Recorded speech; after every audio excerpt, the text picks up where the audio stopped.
Hello दोस्तों, कैसे हैं आप सब लोग।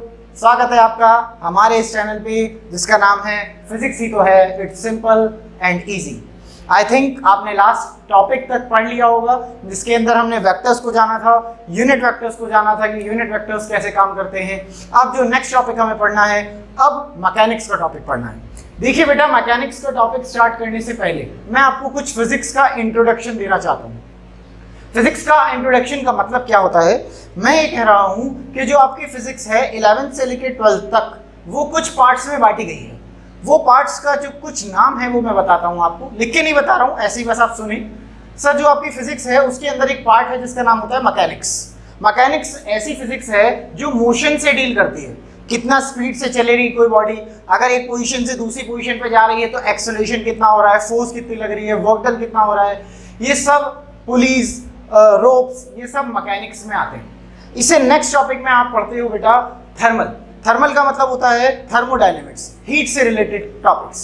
फिर आप पढ़ोगे इलेक्ट्रिसिटी से रिलेटेड टॉपिक्स। इस तरीके से फिजिक्स को अलग अलग पार्ट्स में बांटा है। अब मैं सारे पार्ट्स एक साथ ना बता के इस वीडियो में कौन सा पार्ट स्टार्ट कर रहे हैं वो वाले पार्ट की बात करता हूँ। इस वीडियो में जो पार्ट स्टार्ट हो रहा है उसका नाम है मैकेनिक्स। मैकेनिक्स बेसिकली क्या होता है सर, ऐसी फिजिक्स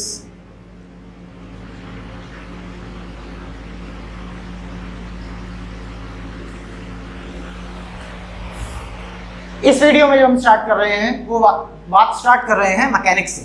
सर, मैकेनिक्स में क्या होता है, मैकेनिक्स एक्चुअली में एक तरीके का इस तरीके की ब्रांच ऑफ फिजिक्स जिसके अंदर हम मोशन को डील करेंगे। मोशन कितना हो रहा है, कैसे हो रहा है, यूनिफॉर्म है, नॉन यूनिफॉर्म है, कितनी फोर्स लगती है, कितना फ्रिक्शन लगती है, एटसेट्रा एटसेट्रा।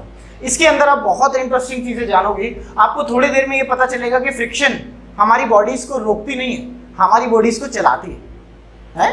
हाँ, आपने आज तक 9th में पढ़ा होगा कि सर फ्रिक्शन एक ऐसी फोर्स होती है जो मोशन को रोकती है। ना ना ना ना, फ्रिक्शन एक ऐसी फोर्स होती है जो बॉडी को चलाती भी है। समझोगे कैसे, टाइम आएगा बताऊंगा, ठीक है। और आप बहुत सारी चीजें जानोगे। सर्कुलर मोशन यानी कि जब एक स्टोन है, जब वो ऐसे गोल गोल घूम रहा है तो आप जानो कि वो हर सेकंड पे अपनी डायरेक्शन चेंज कर रहा है, हर सेकंड पे इनफाइनाइटली टाइम्स। ऐसे करके बहुत सारे नए क्वेश्चंस, फिनोमिनन्स, बहुत सारी चीजें पढ़ेंगे। उसके अंदर हम स्टेप बाय स्टेप शुरुआत करेंगे और नए नए मैथमेटिक्स भी पढ़ेंगे। बहुत सारी मैथमेटिक्स आपने जो आज तक पढ़ते आए हो वो मैंने रिवाइज कराई है, पर नई मैथमेटिक्स भी, या फिर ये कहो नए मैथ्स के कुछ सिंबल्स, कुछ रूल्स आपको पढ़ने हैं। टाइम आएगा तो बताऊंगा। फिलहाल शुरुआत करते हैं कि जो मैकेनिक्स है ना वो हमने दो पार्ट में बांटी। एक ऐसा पार्ट जिसके अंदर हम सिर्फ इस बात को समझेंगे कि स्पीड कितनी है, मोशन कितना हो रहा है, यूनिफॉर्म है, नॉन यूनिफॉर्म है, एक्सेलरेशन कितना है, मतलब हम सिर्फ मोशन को पढ़ेंगे। एक मैकेनिक्स जिसके अंदर हम सिर्फ मोशन को पढ़ेंगे, लेकिन कॉज ऑफ मोशन को नहीं पढ़ेंगे। किसको नहीं पढ़ेंगे? कॉज ऑफ मोशन को। सर, कॉज ऑफ मोशन मतलब जिसकी वजह से मोशन हुआ है। कॉज ऑफ मोशन हम सब जानते हैं कि जो मोशन है वो फोर्स की वजह से होता है। जानते कि नहीं सर, फोर्स लगती है, अनबैलेंस फोर्स होती है, उसकी वजह से मोशन होता है, ये हम सब जानते हैं। पर हम पहले वाले चैप्टर में यानी कि इस वाले चैप्टर में ऐसे गजनी बन जाएंगे। बिल्कुल गजनी देखिए, सब भूल जाता था ना थोड़ी देर के लिए, ऐसे ही आपको भी फर्स्ट चैप्टर पढ़ते वक्त, स्टार्टिंग वाले चैप्टर पढ़ते वक्त सब कुछ भूल जाएगा। कुछ नहीं सोचना, सिर्फ ये से सोचना है कितना मोशन हो रहा है, ये नहीं सोचना कि कितनी फोर्स की वजह से हो रहा है। अबे भाई, हमें मतलब नहीं, वो हम बाद में देखेंगे। दूसरा, जिसके अंदर हम मोशन तो पढ़ते हैं, साथ साथ मोशन तो पढ़ेंगे ही पढ़ेंगे, वो तो पहले में भी पढ़ा है, लेकिन मोशन के साथ साथ हम कॉज ऑफ मोशन भी पढ़ते हैं। हम कॉज ऑफ मोशन को भी डिस्कस करेंगे। अब जब हम कॉज ऑफ मोशन को भी डिस्कस करेंगे, इसके अंदर दोनों चीज चलनी है, इसके अंदर सिर्फ ये वाली चीज चलनी है। तो बेटा ध्यान देना, ये वाला पार्ट जिसके अंदर सिर्फ मोशन को डिस्कस किया जाएगा, जिसके अंदर इस बात पे ध्यान नहीं देना है कि कॉज ऑफ मोशन क्या है, ऐसे वाले को हम काइनेमेटिक्स कहते हैं। काइनेमेटिक्स, एनसीईआरटी का चैप्टर 3 खोलेंगे तो आपको दिख जाएगा काइनेमेटिक्स। और इस वाले के अंदर, जिसके अंदर हम यहाँ पे अगर देखें, जिसके अंदर हम कॉज ऑफ मोशन भी पढ़ते हैं, तो उसको हम काइनेटिक्स कहते हैं। सर क्यों कहते हैं? अरे क्यों का क्या मतलब, ये तो वही बात है ना, आपका नाम आतिफ क्यों है, मेरा नाम राजा क्यों है, मेरा नाम जोया क्यों है, एक्सेट्रा एक्सेट्रा। अभी बेसिकली हमें क्या पढ़ना है, हमें ये पढ़ना है कि काइनेमेटिक्स का मतलब ऐसी ब्रांच ऑफ फिजिक्स जिसके अंदर मोशन पढ़ा जाएगा विदाउट ये जाने कि क्यों हो रहा है, फोर्स कितनी लग रही है, वर्क डन कितना है, ये सब बाद में देखे जाएंगे। ये इस चैप्टर में नहीं पढ़ना। तो बेसिकली हमें यहीं से स्टार्ट करना है, हमें काइनेमेटिक्स को पढ़ना है। मैं थोड़ा सा ऐसे क्लाउडीनेस करा देता हूँ, मतलब इस तरीके से काइनेमेटिक्स को पढ़ना है। काइनेमेटिक्स के अंदर जो आपको पढ़ना है वो वन डायमेंशन मोशन भी पढ़ता है। काइनेमेटिक्स के अंदर जो आपको पढ़ना है वो वन डायमेंशन भी पढ़ना है, और बेटा वन डायमेंशन पढ़ने के बाद टू डायमेंशन भी पढ़ना है। थर्ड डायमेंशन को भी पढ़ेंगे पर बाद में देखेंगे। फिलहाल इस चैप्टर में समझें कि सर पहले वन डायमेंशन को पढ़ेंगे फिर टू डायमेंशन को पढ़ेंगे। अभी डायमेंशन का मतलब क्या है मैं आपको हल्का हल्का सा समझा देता हूँ। देखिए बेटा, वन डायमेंशन का मतलब है जब कोई गाड़ी सीधा जा रही है, एक सीधी रोड है, अगर कोई गाड़ी सीधी रोड पे जा रही है, सीधी रोड पे जाती है फिर सीधी रोड से वापस आ जाती है, तो इसको कहा जाता है वन डायमेंशन। मतलब देखिए यहाँ समझें सर, मतलब ये जैसे ये रोड है और एक छोटी सी आप गाड़ी लेके आए, ये बड़ी बड़ी टायर वाली एकदम, है ना। अब आप या तो इससे गाड़ी को सीधा चलाओगे इस रोड पे या फिर वापस लाओगे रिवर्स गियर में। अगर आप सीधा जा रहे हो और रिवर्स गियर में सीधा वापस आ रहे हो, इसे कहा जाता है कि आप सिर्फ रोड पे एक्स में चले हो। अगर मैं कोऑर्डिनेट से समझूं, सिर्फ एक्स कोऑर्डिनेट में। लेकिन कभी कभी आप जानते हो कि जब आप सीधे जा रहे थे तो एक गली आएगी, टर्न आएगा, आपको इस तरीके से मुड़ना भी पड़ सकता है। अब दो डायमेंशन है, सीधे चले एक्स में चले, जब आप ऐसे मुड़ के अंदर चले गए ना तो सर ये तो एक और डायरेक्शन हो गई ना, सॉरी ये तो एक और डायमेंशन हो गई ना। हाँ, तो इसे कहते हैं टू डायमेंशन। अब इस तरीके के क्वेश्चंस भी आने हैं, इस तरीके के टॉपिक को भी पढ़ना है और वन डायमेंशन के टॉपिक को भी पढ़ना है। स्टार्ट ऑब्वियस सी बात है हम वन डायमेंशन से करेंगे। तो सबसे पहले अब हम लेक्चर स्टार्ट करते हैं काइनेमेटिक्स का वन डायमेंशन। ओके, चलिए स्टार्ट करते हैं। ओके गाइस, तो हम काइनेमेटिक्स का वन डायमेंशन स्टार्ट कर रहे हैं। बेटा काइनेमेटिक्स का वन डायमेंशन का स्टार्टिंग और बेसिक आपने 9th क्लास में शुरू कर दिया था। याद करो, जब आप 9th क्लास में थे तो आपने मोशन के बारे में जाना था, स्पीड के बारे में जाना था, पोजीशन के बारे में जाना था। वही सब एक बार दोबारा से स्टडी करते हैं। देखते हैं पहला वाला पॉइंट क्या है। सर पहला वाला पॉइंट जो है यहाँ पे वो आता है सबसे इंपॉर्टेंट पॉइंट, शुरुआत कहाँ से करें। शुरुआत होती है बेटा रेफरेंस पॉइंट से। तो पहली हेडिंग जो आपके एग्जाम में आती है या आपको याद रखनी है वो ये कि सर रेफरेंस पॉइंट क्या होता है। Reference point, first thing is reference point. कोई आपसे इनकी डेफिनेशंस नहीं पूछेगा रेफरेंस पॉइंट की, पर आपके दिमाग में फील आनी चाहिए कि आखिरकार रेफरेंस पॉइंट का मतलब क्या होता है। मैं आपको समझाऊंगा रेफरेंस पॉइंट का मतलब क्या होता है। देखिए सर, देखिए अगर मान लीजिए मैं यहाँ पे एक लाइन खींचता हूँ और ये कहा जाता हो कि ये एक्स कोऑर्डिनेट है, एक्स में ये 0 है, यहाँ पे 0 है, 1 2 3 4 5 6 7। यहाँ पे मैं मार्किंग कर देता हूँ, कोई दिक्कत नहीं। मान लीजिए आप एक पॉइंट पे ए पॉइंट पे हो और आपको बी पॉइंट तक जाना है, ठीक है। अब सुनना, 2-3 पॉइंट्स मैं आपको यहाँ पे समझाऊंगा। पहला पॉइंट, आप जब ए पे हो तो आपकी पोजीशन क्या है। ध्यान से, आप जब ए पॉइंट पे हो तो आपकी पोजीशन क्या है। क्या आपका मन ये जानता है कि सर मेरी पोजीशन 3 है। कैसे सर, यहाँ से यहाँ तक की दूरी पोजीशन 3। हाँ, अगर मैं आपसे कहूँ कि जब आप 5 इस वाले पोजीशन पे बी पोजीशन पे आ जाओगे तो आपकी पोजीशन क्या होगी। जब आप बी पे आ जाओगे तो आपकी पोजीशन क्या होगी। तो आप कहोगे सर देखो यहाँ से यहाँ तक की दूरी 5 है, 5 है, कोई दिक्कत नहीं, ठीक है। अगर मैं आपसे पूछूं आपकी चेंज इन पोजीशन क्या है, चेंज इन पोजीशन, तो आप कहोगे सर देखो चेंज इन पोजीशन का मतलब ये है शुरुआत कहाँ से की 3 से, एंड कहाँ पे हुआ 5 पे, तो चेंज इन पोजीशन निकलेगी। देखें जरा सर, एक्स ए की पोजीशन कितनी 3, एक्स बी की पोजीशन कितनी 5। निकालना क्या है सर, चेंज इन पोजीशन। बेटा चेंज का मतलब डेल्टा, ये ऐसे ट्रायंगल बनाओ और ऐसे डार्क कर दो, 9th में देखा है आपने, और एक्स यानी कि आप एक्स की चेंज इन पोजीशन देख रहे हो। कहाँ से कहाँ तक की सर, ए से बी तक की।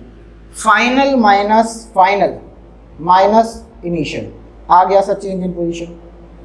सबको फील आ रही होगी सर, चेंज इन पोजीशन जो है वो है 5 में से 3 2। बस अगर ये मीटर में है सब कुछ तो यहाँ पे 2 मीटर। अब तो यूनिट जानते हो ना। खैर सर, मैंने आपको अभी तक कोई टफ चीज़ नहीं बताई है, सब कुछ बहुत आसान चीज़ें बताई हैं। सिर्फ इतना सा समझ लेना कि बता क्यों रहा हूँ, क्योंकि ये चीज़ें टफ होंगी, अभी स्टार्टिंग है, ठीक है। सुनना बच्चे, आप ये कह रहे हो कि जब आप ए पे हो तो आपकी पोजीशन कितनी है। आप कहोगे सर यहाँ पे मेरी पोजीशन 3 है, लेकिन अगर मैं ये कह दूँ कि जहाँ आपका 0 है वो यहाँ है ना, मैं कह रहा हूँ मैं अपना 0 यहाँ मानूंगा ही नहीं। सुनना मैं क्या कह रहा हूँ, सुनो। आप ए पे खड़े हो, किसी ने आपसे इस नंबर लाइन पे पूछा कि आपकी पोजीशन क्या है, आपने कहा 3। मैं ये कह रहा हूँ कि लेकिन अगर मैं अपना 0 यहाँ ना लेके मैं कहूं मैं तो 0 यहां मानूंगा।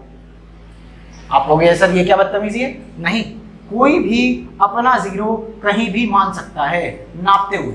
साइंटिस्ट कोई भी अपना 0 कहीं भी 0 रख सकता है, कोई बड़ी बात नहीं। अगर उसने 0 यहां मान लिया तो आपकी पोजीशन कितनी होगी? सर देखो ये 0 है, ये 1, ये 2 और ये 3। अगर यहां 0 मान लिया तो क्या आपकी पोजीशन अब की बार 1 हो जाएगी? हाँ सर। जब बी पे पहुंचोगे तो आपकी पोजीशन सर अब की बार 3 हो जाएगी।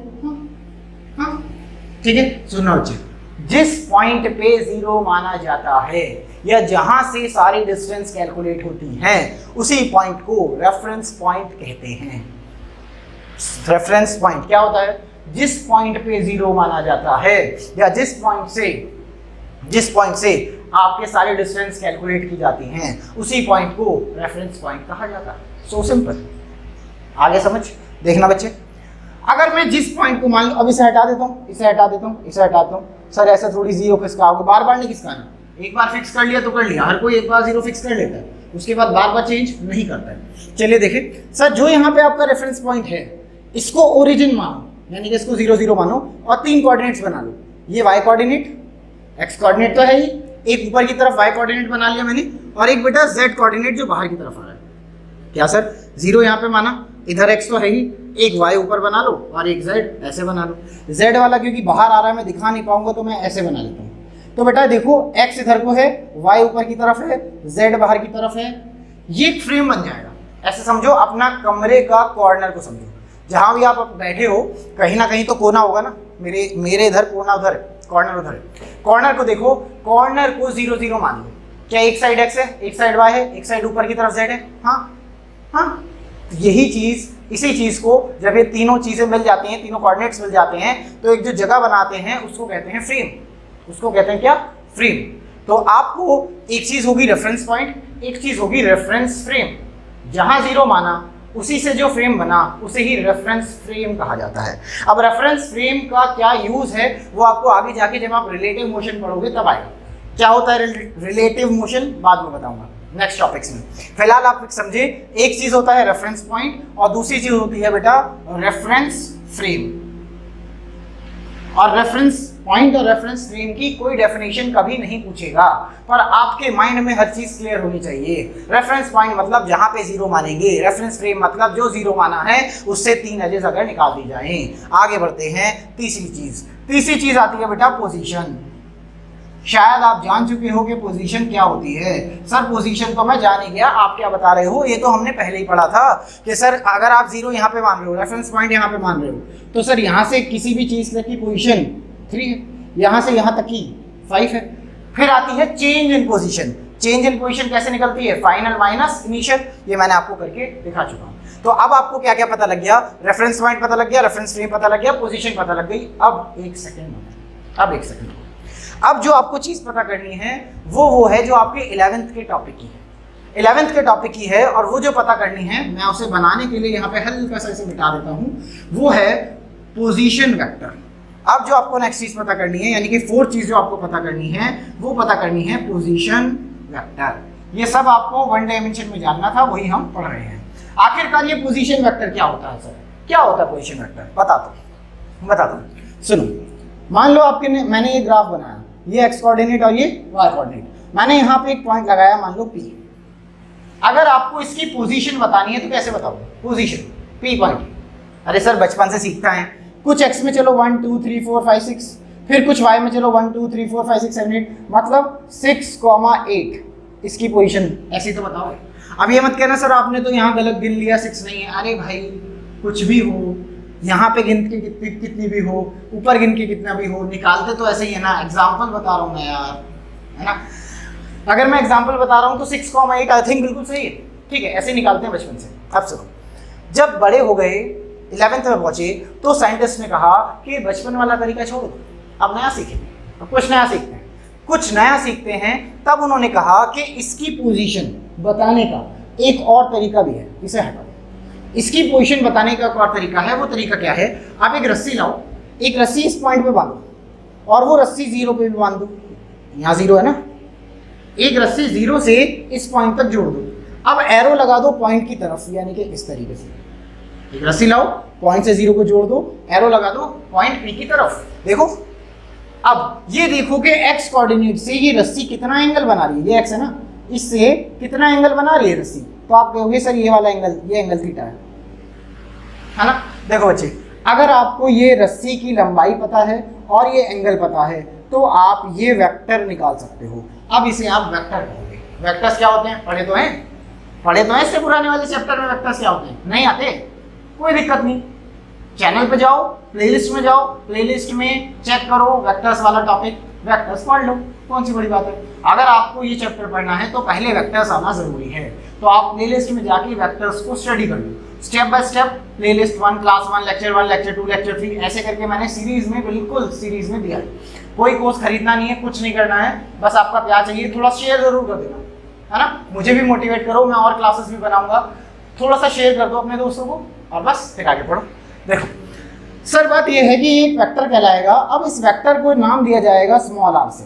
क्यों, बस स्टैंडर्ड है सर, भाई बचपन से दे दिया था स्मॉल आर दे दिया था, छोटा सा रीजन है पर अभी देखते हैं बाद में। देखो सर यहाँ से यहाँ तक जो वेक्टर बना है इसे कहा जाएगा, ये पोजीशन बता रहा है ना, ये एरो क्या बता रहा है, पी पॉइंट की पोजीशन, तो इसे सिंबलाइज किया जाएगा आर और छोटू से एरो से, क्योंकि ये एक वेक्टर की क्वांटिटी को डिनोट कर रहा है। इसका नाम होगा बेटा पोजीशन वेक्टर, इसका नाम होगा पोजीशन वेक्टर। आओ कोई दिक्कत है, क्या है सर पोजीशन वेक्टर, सर ये जो एक किसी की भी पोजीशन है इसे आप यहाँ से यहाँ तक जोड़ दो और उसको लंबाई को और इसके एंगल को कैलकुलेट कर लो तो आपको ये आर का पता लग जाएगा, इसे ही कहा जाएगा पोजीशन वेक्टर। देखो यहाँ लिख देते हैं, सर पोजीशन वेक्टर क्या होता है, सर आर के ऊपर कैप, यही होता है पोजीशन वेक्टर, शॉर्टकट में लिख दूं, है ना। अब सर इसका क्या करना है, क्या मैं इस पोजीशन वेक्टर की वैल्यू क्या यूनिट वेक्टर की फॉर्म में भी लिख सकता हूँ, यूनिट वेक्टर की फॉर्म में लिख सकते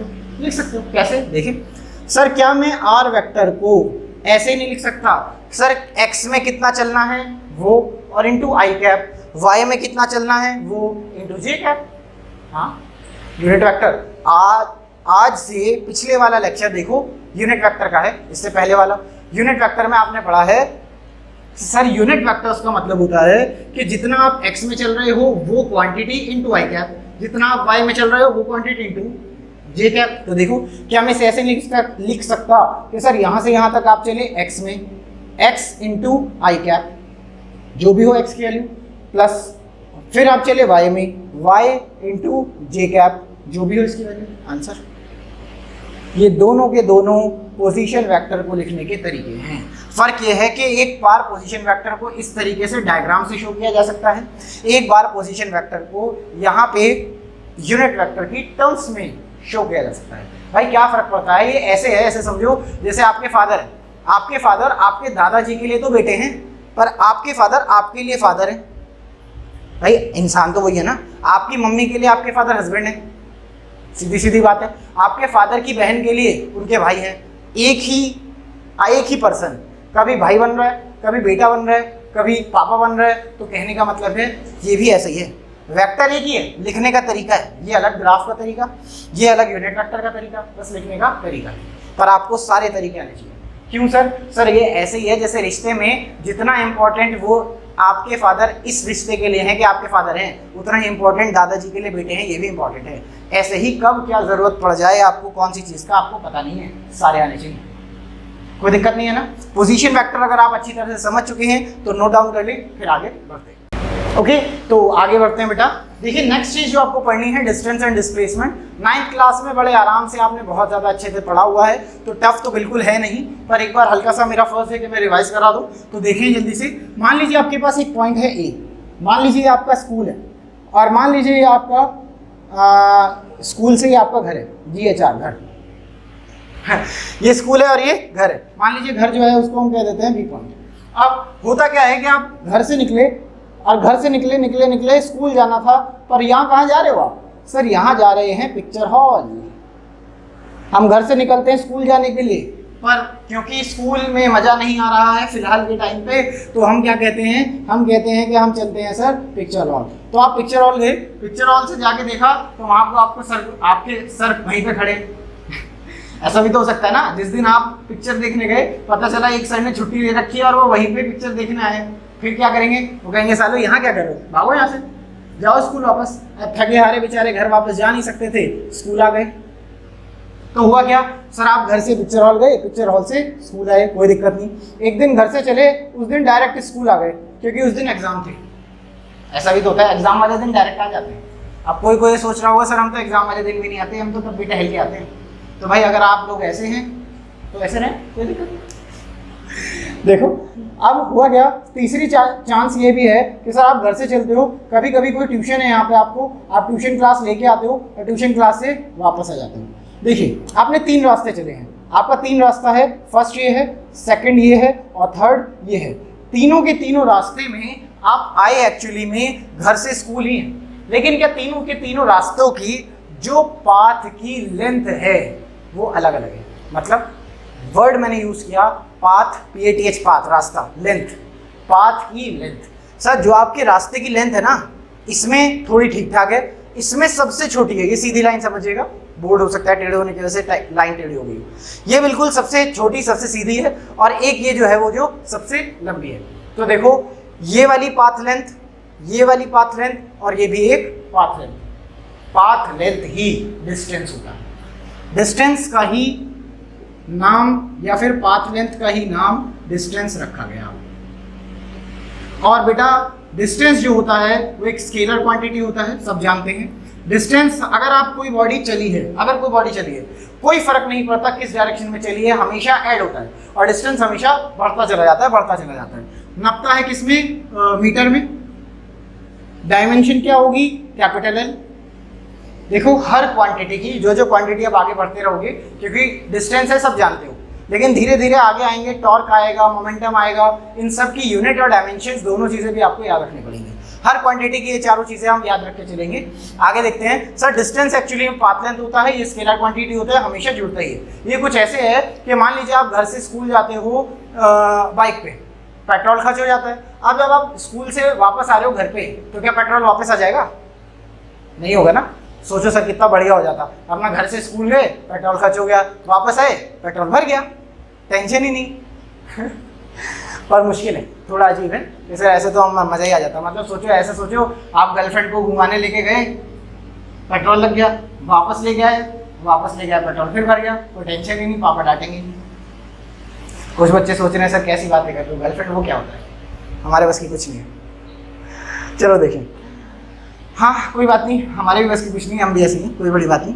आगे देखते हैं। बेटा बात ये आती है कि अगर आपके पास 3 रास्ते हैं तो तीनों रास्तों में ऐसा ही होता है कि अगर आप बाइक से जा रहे हो तो जाते हुए भी पेट्रोल खर्च होगा, और किस्मत इतनी खराब है सर वापस आते भी उतना ही पेट्रोल खर्च होगा, साला बचेगा तो कहीं पे भी नहीं। सही बात है, इसी चीज़ को कहते हैं डिस्टेंस। आप जितना चलोगे पेट्रोल भी खर्च होता रहेगा, आपके जो व्हीकल है उसके अंदर जो मीटर है, वो मीटर की जो रीडिंग है वो भी बढ़ती रहेगी, कभी कम नहीं।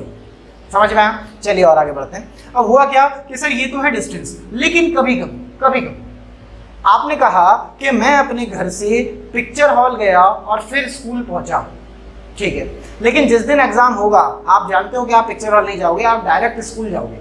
तो क्या उस दिन अगर आपको ये सोचना हो कि मैं घर से कितनी देर पहले निकलूं ताकि स्कूल एकदम सही समय पर पहुंच जाऊं और मैं घर पे रह के जितना ज़्यादा पढ़ सकता हूं पढ़ लूं, तो क्या आपको डिस्प्लेसमेंट की जरूरत है? आप कहोगे हाँ। क्या अगर आप घर से स्कूल जाना चाहते हो तो कभी ना कभी ऐसा भी तो होगा जब आप सबसे छोटे रास्ते से जाना चाहोगे? सर ज़्यादातर ऐसे होगा, मजाक की बात अलग है, ज़्यादातर सबसे छोटा रास्ता ही पकड़ोगे आप। पिक्चर हॉल देखने के लिए, पिक्चर देखने के लिए पैसे भी तो चाहिए, एक आधा दिन का ही तो मौका मिलता है ना। अकेले मज़ा भी नहीं आता, कोई और साथ में भी चाहिए। दोस्त कह रहा हूँ भाई, दोस्तों को कह रहा हूँ, गलत मत समझा। खैर, घर से अगर आप स्कूल आ रहे हो तो घर से स्कूल आते हुए आपको शॉर्टेस्ट डिस्टेंस भी चाहिए। लॉन्ग वाले तो हैं ही, वो तो अपने आप पता लग जाएंगे, लेकिन कभी कभी आपको शॉर्टेस्ट डिस्टेंस भी चाहिए। तो जो शॉर्टेस्ट डिस्टेंस होता है ना, शॉर्टेस्ट, उसी को हम डिस्प्लेसमेंट कहते हैं। यानी कि एक ये पाथ लेंथ, एक ये पाथ लेंथ और एक ये पाथ लेंथ, तीनों के तीनों डिस्टेंस है। लेकिन अगर मैं ये कहूँ कि बी से लेके ए तक की सबसे छोटी, तो सबसे छोटा तो सेकंड वाला है ना, यही होता है डिस्प्लेसमेंट। तो बेसिकली डिस्प्लेसमेंट क्या होता है? Shortest distance. Shortest distance. अगर मैं कहूँ सर ये वाला डिस्टेंस है क्या पिक्चर हॉल वाला रास्ता, आप कहोगे नहीं, ये डिस्प्लेसमेंट नहीं, सॉरी मैंने डिस्टेंस बोल दिया, पिक्चर हॉल वाला डिस्टेंस है, आंसर इज यस। डिस्प्लेसमेंट है, आंसर इज नो। अब देखें क्या ये थर्ड वाला पहले वाले से छोटा है, हाँ, पर क्या ये डिस्प्लेसमेंट है? नहीं बच्चे, शॉर्टेस्ट मतलब सबसे छोटा, सबसे छोटा, वो कोई भी। और कहां से कहां तक? जहां से स्टार्ट किया जहां पे खत्म करें, इसे कहते हैं इंग्लिश में इनिशियल पॉइंट, इनिशियल पॉइंट और फाइनल पॉइंट, इनके बीच की सबसे छोटी दूरी, इनिशियल पॉइंट और फाइनल पॉइंट की बीच की सबसे छोटी दूरी, इसी को कहा जाता है, इसी को कहा जाता है आपका शॉर्टेस्ट डिस्टेंस। अच्छा, तो शॉर्टेस्ट डिस्टेंस को ही हम क्या कहते हैं? डिस्प्लेसमेंट। अगेन बाकी चीजें देखें कि ये स्केलर है, क्या वेक्टर है? बेटा ये वेक्टर है। अब मैं आपको समझाऊंगा कि वेक्टर क्यों है, अभी समझाता हूँ वेक्टर क्यों है, अभी पहले देख लेते हैं। सर ये शॉर्टेस्ट डिस्टेंस है वेक्टर। अब वेक्टर के अलावा ये इसकी क्या क्या चीजें चाहिए आपको? इसकी यूनिट चाहिए, यूनिट बताओ किस में नापेगी? सर मीटर में। डायमेंशन चाहिए, बताओ डायमेंशन क्या होगी इसकी?